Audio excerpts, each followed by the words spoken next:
Cincinnati Gardens sitting out there big as day. Open that up, renovate it, soccer.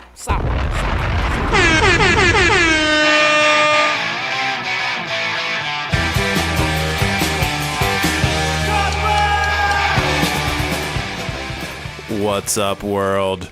This is your boy Sway from MTV News. You are back! Episode number 6, week number 4, Knifey Lion Radio. My name is Jonah. You can catch me at The Ice Skates on Twitter, at The Burning Bison on Reddit, and you have to follow at Knifey Lion Radio on Twitter, the podcast Twitter account. We have not nearly enough followers, and it's kind of embarrassing. I will not clog your feed. Only posting important things.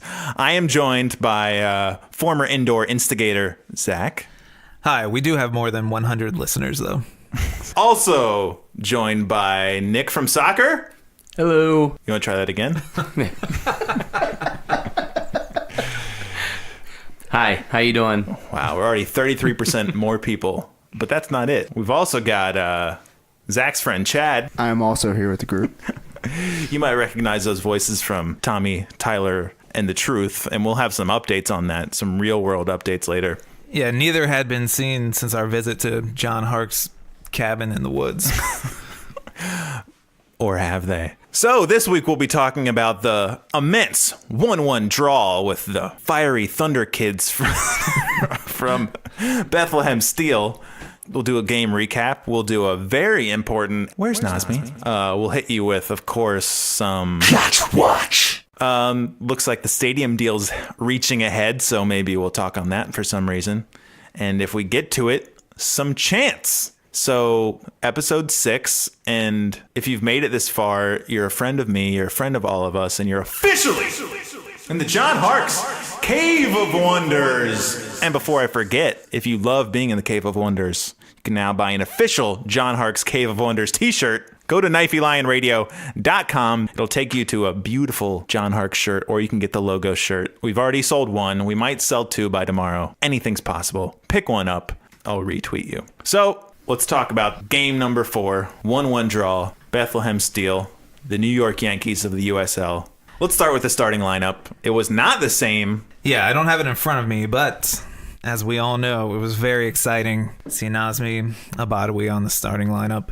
Also, Haber, Sam DeWitt on the bench. Boehner, yeah, also. Yeah, finally switching it up. I guess all it takes is a 1-0 loss. And Koch feeling the internet heat. That's the only explanation. yeah, I think that hashtag from BroBeans on Reddit really pushed him over the edge. He took it too far. He made me a little uncomfortable with his free NAZMI. I kind of backed off my free NAZMI corner because it was getting a little too hot out there. Yeah, I will say probably everyone is in agreement that once he got in the starting lineup, we're all a little nervous because if he didn't perform, it was going to be our fault.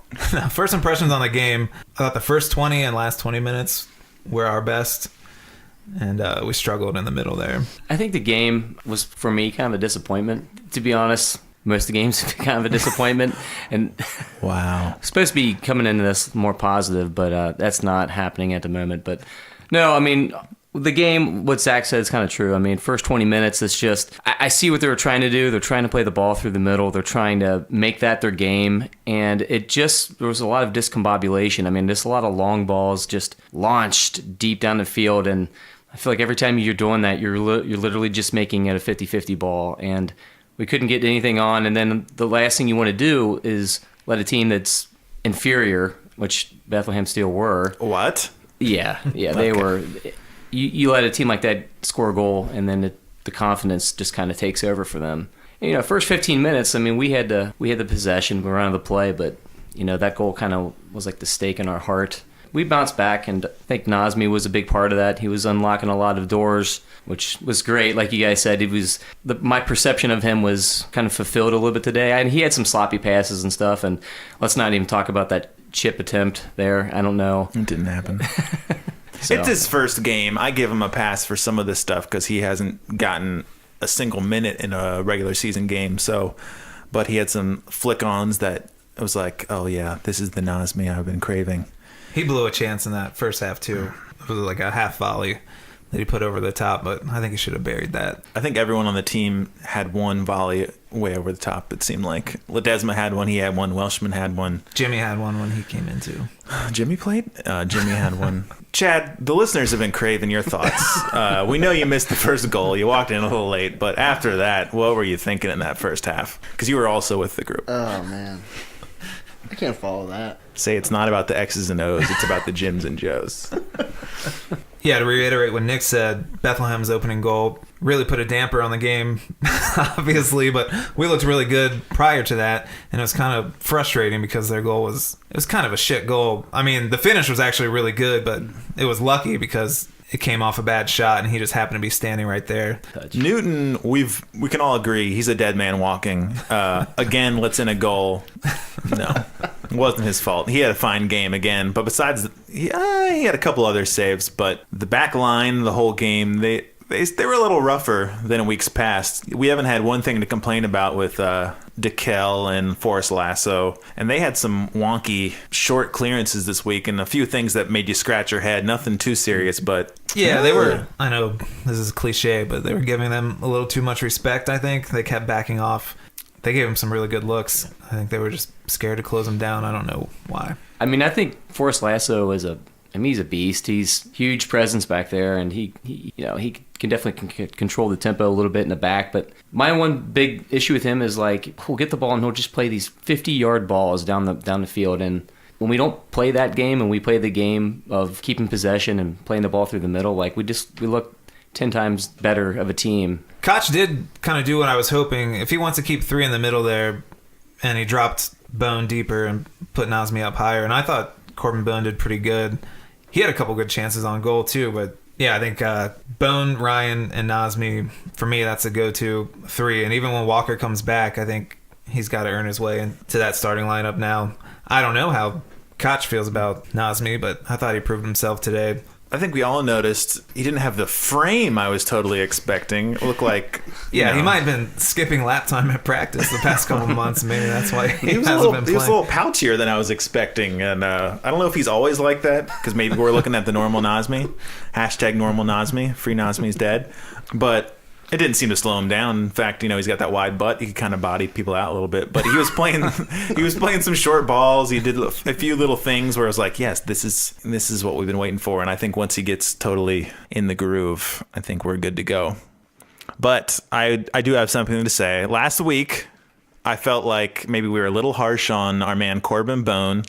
And Free NAZMI movement was kind of posed as an anti-Corbin Bone movement. Somehow, the two got conflated because he was in NAZMI's position. But as we saw this week, they can play at the same time. But I just have something I want to say to Corbin Bone. So, Corbin, if you're listening, I have some words for you. First off, you've done a great job this year, tasked with wearing multiple hats. Truly a hat guy, and it's commendable. I know it seems you've taken too much of the blame when things go bad and not enough credit when they go well, and you know what? That's probably true. You've been mentioned by FCC fans more often than you should, but there's a few reasons why, and I'd like to share. It's your name, number one. People, me especially, we love saying your name. Corbin Bone, Corbin Bone. It feels good to say. When we're getting levels on the mics here at the KLR studios, we don't say check 1, 2. We say Corbin Bone. The oral pleasure one gets from saying your name leads us to bringing you up often, if only to say Corbin Bone more. Number 2, of course, it was because you were in NAZMI's spot, and that's not your control. You play where you play, but the hope of a shiny new toy was hard for us to resist. He was the Buzz Lightyear to your Woody. Number 3, the number 10 role can be an abstract painting interpreted in different ways. As an art connoisseur myself, I know what I'm looking at, but others might not be so advanced. Corbin, I send out a heartfelt apology. You are loved, and more important, you're Alan Koch's favorite human, and you've proven your bravery again and again with each passing hairstyle. You'll always be special to me, to us, and to the world. God bless you, Corbin Bone. # Forrest Lasso. Back to the game. Wow. I hope he's listening. Corbin, we do know where you live. Maybe we'll knock on your door and drop off an audio CD. Yeah, I was at the park on Chase and Fergus the other day, and I saw you walking with your family. Followed you for a little while. Strolled past Sidewinder's coffee shop. Took pictures and sent it to the group chat. Chad? I'm also here with the group. Be sure Be sure to listen every week, Corbin, for more personal info that's being released through this podcast. It's the only way you can know. Look, I'm not a stalker. We're practically neighbors. So second half, we scored a goal. 71st minute, NAZMI, he took that one ball off his knee and then farted it in there, and it was I was pretty relieved. It might have been a scuffed shot. He might have done it on purpose, but I blame the field or a few rough patches. Otherwise, that thing's top corner and burning a hole in the net. yeah, I'll actually go ahead and blame the field for a couple of his misplaced passes, which didn't find their man because they just seemed to slow down. Well, look at the corners. Go back and watch the replay. Look at the corners. So you've seen the outfield of the Houston Astros Stadium where at the very back it like goes up and it's kind of quirky? I can't recall. No, this is like that, except no one knows it exists because no one cares. It's like the Zoe Deschanel of soccer fields. Quirky. And curvy? Huh? Something else happened. Yeah, I know one thing that happened. Richie Ryan was trying to assist Bethlehem Steel. Yeah, Richie Ryan's probably been the most consistent player this whole season, so we'll give him that. But he did present them with a glorious opportunity. The second half, Jimmy came on. All across Cincinnati, housewives were standing ovation. Koenig came in. He did something. I don't really remember the goddamn thing he did. He sprinted. You're skipping the most important sub. Lance Lang was the first one to come on, which moved Hoyt over the right side. Lang moved to left back. For me, that was the smartest sub. The rest of them didn't really have much of an impact. Yeah, Jimmy did not get on the ball that many times, and I don't think that was his fault, just kind of the way the cookie crumbled in the second half. He did. I think he won at least 2 corners. He wasn't worthless out there. No. He had that missed chance. Nick, what are your final thoughts about the game that we haven't really talked about? Well, this is kind of bigger than just the game. Yes. Here we go. Yeah, Is this about Bethlehem? It's Whoa. Hold on. Before he says that, ladies and gentlemen, new segment. This is called Nick from Soccer's Big picture. ruined this entire segment by... No, the big picture for me is, I was kind of hoping with all these players that we've acquired for this team that we were going to be able to play like a style of soccer where you're kind of attacking throughout the midfield and you're putting like some penetrating balls into the box.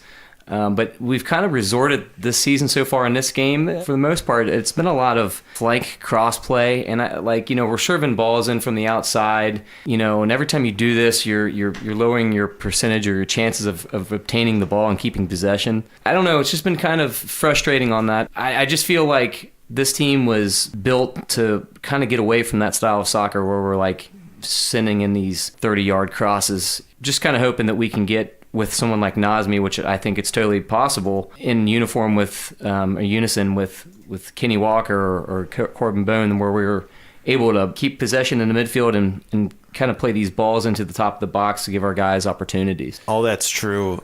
It was still at least a little more entertaining to me than the Louisville game was. Oh, for sure. Yeah.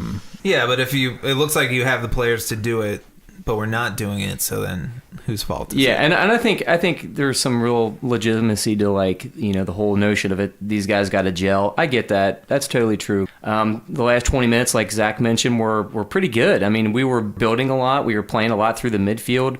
Richie Ryan looked really good in his last 15 minutes. Nas looked pretty good. I mean, that was kind of a glimmer of like where we're going with this. I introduced a segment last week that was just as a joke, which was Daniel Haber's style. But we could talk about it. It's like the headband has to go. The black gloves with the headband. It looks like he's playing flag football with his buddies from McSully's pub. And yeah, did he have any skin showing besides his face? Show some skin, Habes. He looks like he should be on the racquetball court. Yeah, he does. I mean, he looks more USL than MLS. I'll say that. Hey, Haber. Haber, you're not coming with us. I'm sorry. Yeah, maybe you and Alan Koch can start a new business together. Before we get to Koch Watch, we can do it real quick because we've already touched on it. Where's NAZMI? Well, NAZMI was in the goddamn starting 11. I was pleasantly surprised, but I feel like Koch maybe started Boehner just to be like, this isn't about NAZMI. Look, I put Boehner in too. Like, don't get too excited. And I think he justified his spot. We've already talked about him, but I'd say overall he did a good job and he was a net positive. Yeah, definitely. Besides just the goal. Corbin Bone did a better job than Seymour in his spot. And Nazmi did great up there, so I think it's success. Yeah, today was probably Seymour probably had the worst day today of anyone. Yeah, he was begging for it to fail, and it didn't. But hashtag Cage Nazmi. Yeah. I'm going to start Cage Nazmi next week if he sails one more over the bar. One goal will not do. Walker's probably not even hurt, but they got a Misery style situation with a sledgehammer over at Seymour's house. Clearly, Kenny Walker and Nazmi were spending their whole offseason together at the buffet. And I'd just like to say, guys, it's time to switch things up. The season has started. Misery is a Stephen King book where an insane fan holds her favorite author hostage and breaks his legs. And if you've read Misery, you are officially the John Hart's Cave of Wonders. And that brings us to this week's KOCH Watch. He immediately gets an A+ because he started Nazmi. We tried some different things, and then it always morphs back into like what we normally do. I think his seat is just like however warm his butt is naturally making the seat, the natural warmth. He definitely, things are better than last week where I had him over a fiery cauldron. Chad, give me a temperature for Koch. Yeah, lukewarm. Well About the said. same.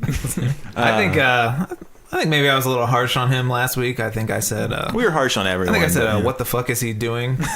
But having taken some time on that Louisville game, we were really the better team in the second half. Today, yeah, he's not on the hot seat. I didn't like all his subs. I thought Ledesma kind of laid an egg out there today, but I don't know. Who do you put over there? Yeah, Nick, you were clamoring for Sem DeWitt. You want to talk about that? That was Chad. That was me. Chad, you've been begging for Sem DeWitt all season. You love his style when you see him on the sidelines. I call him Sam the shit. Damn. About to say it. He's the man. Oh, hell yeah. Well, Koch has been listening to the podcast because he heard that he's like, KLR says I can play Bone and Nazmi? And then he ran into his big office and wiped off his whole dry erase board and just wrote, why?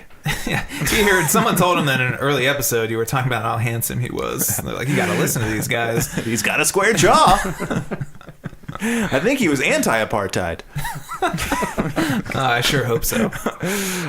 Yeah, we'll get to the bottom of that next week. It'd be pretty salty if this Saturday, when they're announcing MLS, that Birding walks out with Caleb Porter like, we made it, guys. And Koch is just on the sideline like, what? Stoned face as ever. Nick, you didn't give a temperature for Koch's seat. No one knows where you stand on any issue, so we'll call this segment your first taste of Nick's Koch Watch. Give us a taste of Koch, Nick. Well, I have been watching Koch a lot lately. Long and hard? A little bit too much, to be honest. I'm just going to stick with 98 Degrees. Okay. Favorite band, so might as well. God, I know we didn't say much about the game, but if you're listening, you watched the game, okay? You know what happened. You saw it with your own eyes. Stop waiting for us to tell you how to feel. We're just experiencing this like you are. We're just regular guys. Yeah, maybe we have a LaSalle Hall of Fame soccer player with us. And we have Chad, Zach's friend, and Zach, and me, who didn't have the grades to play high school soccer. Yeah, who knows? If I didn't fail out of school in 9th grade, I could have been playing still. It all goes back to when I tried out for a Fairfield Select soccer team. My mom didn't tell me whether or not I made it and went with football. So do we ever know? Rumor has it that I made the team. Oh, wow. And she just didn't want me to play soccer. Chad, you didn't make it. This is who you're listening to, folks. Experts. Yeah, we've got skills. Yeah, this week is definitely a week for if you want more game analysis. Cincinnati Soccer Talk is the place for you because we're recording this directly after the game because Sunday's our day and they decided to play on a Sunday. I'm surprised Forrest Lasso was even out there. So, we're just going off our gut feeling of what we watched. We screamed at the TV and now we're here. Basically, the end result, mediocre. That's what a tie is. But, happy to get a result. Not really angry. Not too happy. It's all good. Yeah, the end result is mediocre, but... Better than last year. All of the other games, you felt like there's no progression and things like that, like all of last season. And at least today, there was like glimmers of like good things happening. There's something that I wanted to mention last week, and I forgot. And that is that Tommy Heineman, after scoring a goal, pulls himself out of the game in the 49th minute for Penn FC with an injury. A non-contact injury. A non-contact injury. That might not mean anything to you, but to me that means fucking redemption.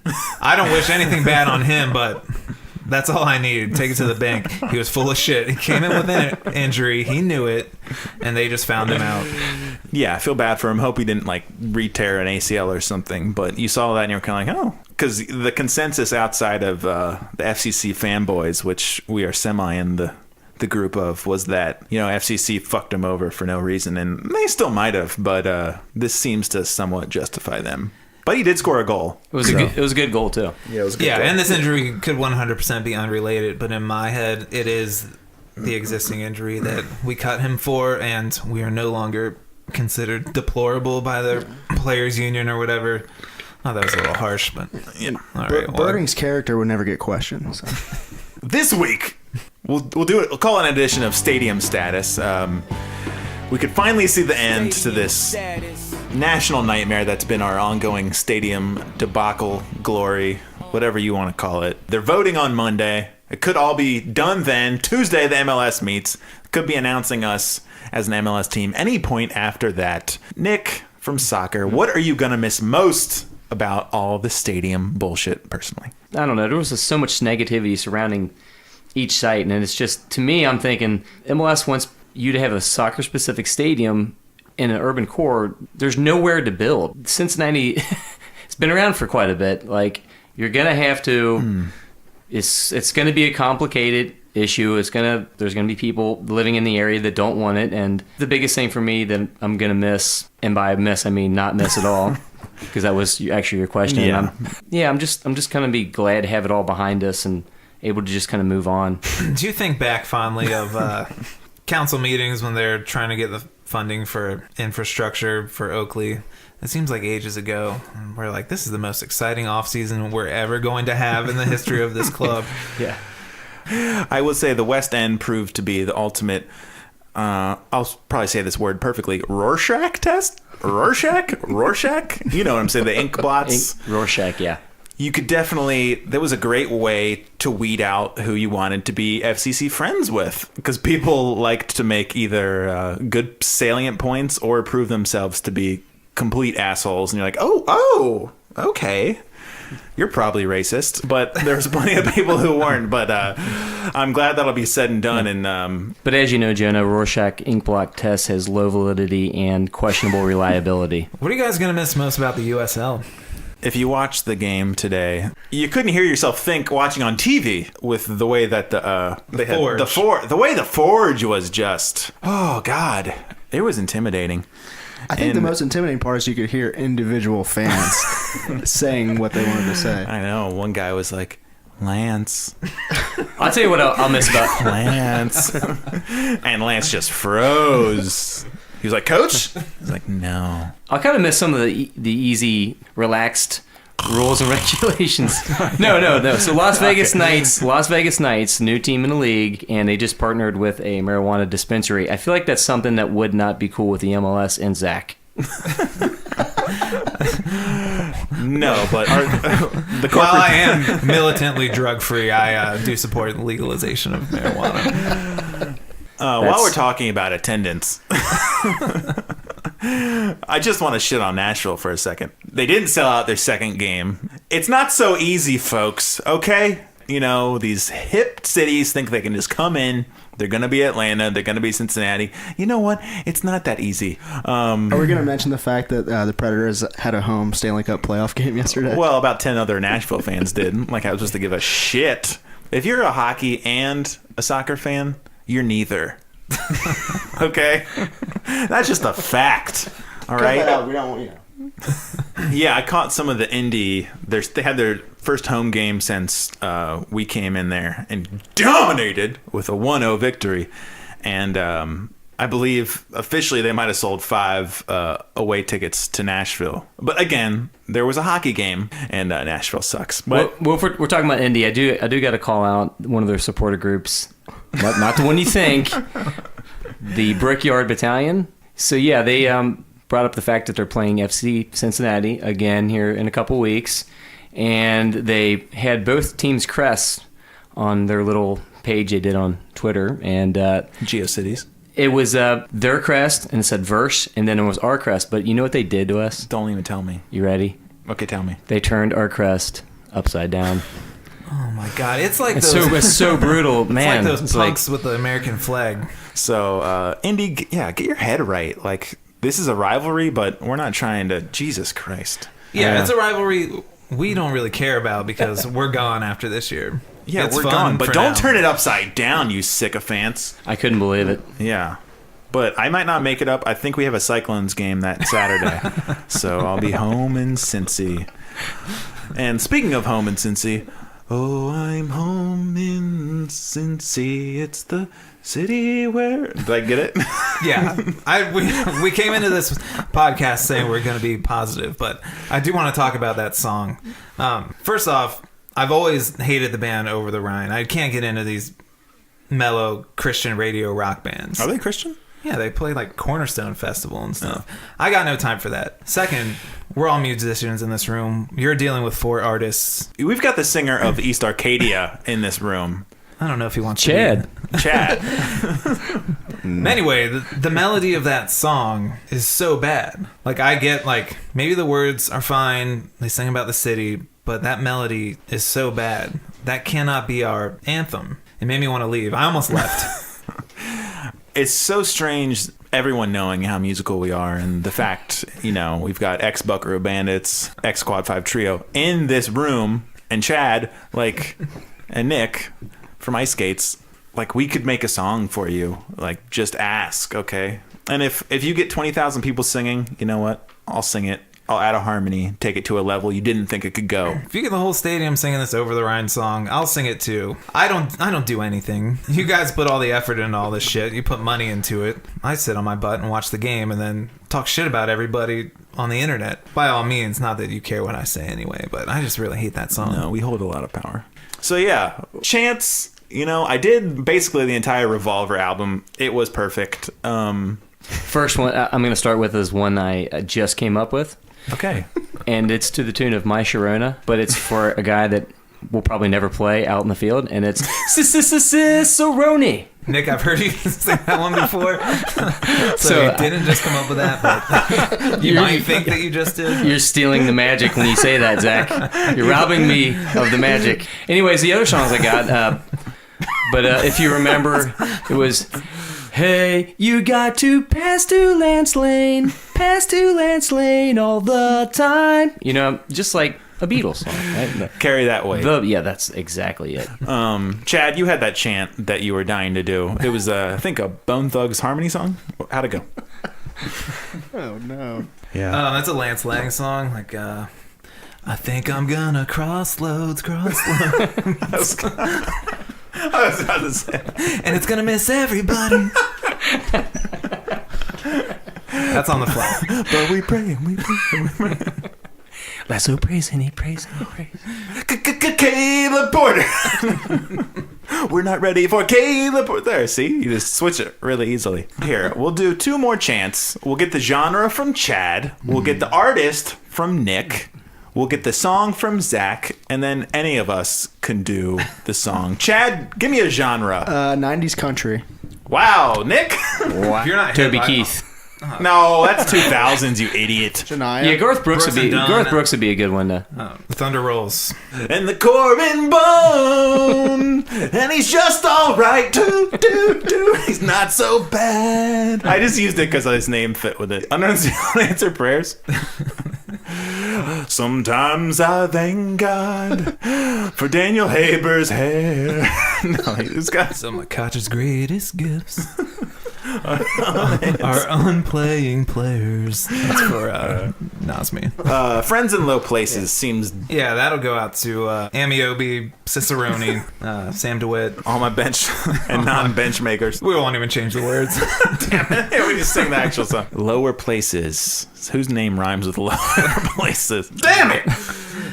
Colin Baton Rouge. Anyone for that? What rhymes with Ooge? Who's on the team? There's got to be one. I went down yonder on the NAZMI by the way. Oh, and down yonder on the Albedawi, never seen a fish that looked so big. I don't know what he says. Back to Baton Rouge. Catch a raider when you put me in. NAZMI Albedawi, won't you? Oh, I got it. Oh, perfect. Say Abu Dhabi because that's wrong. NAZMI Albedawi, won't you pass one on through? Want to score a little goal for my... Damn it. Okay, I'm working on it. It's gold. NAZMI Albedawi, won't you play me one through? I'm gonna go top corner for the game is through. Corbin Bone, won't you clear it off the line? Won't you clear that ball just one more time? Woo! Folks, got one. We got a live one. It's a Badawi. Not for the song, it's not. Diane Schlag, the Prid North, Lindner's ladies, Freddy's kids, all you SGs out there. I want to be hearing. Bailey Orphans. Bailey Orphans. Wherever you are. Jimmy's kids. Jimmy's kids. I want to hear you guys singing, but now we want you to put me but now we want you to play me one through and a score in the top. That's not too bad. Next week I'll have a full album worth of new ones. Final words, Chad. Could have been better, could have been worse. Nailed it. Nick, how do you feel? Could have been better. Could have been a little bit worse. Interesting. Zach? Great game. Next week, I'll have a day to prepare, unlike this week when the schedule makers really rammed one up our butt here. Yeah, next week, hopefully, is a great one. I'm hoping we have some special super duper MLS announcements, which will just be an hour of us just, jerking ourselves off for getting the call from the boss up to the big league. Yeah, there's a lot we can't say, but all I would say is trust our vibe. And the vibe is good. If you don't at this point, who are you trusting? That dude? I've got friends in higher places. You'd be surprised. Some fans are racist. Remember what I just got?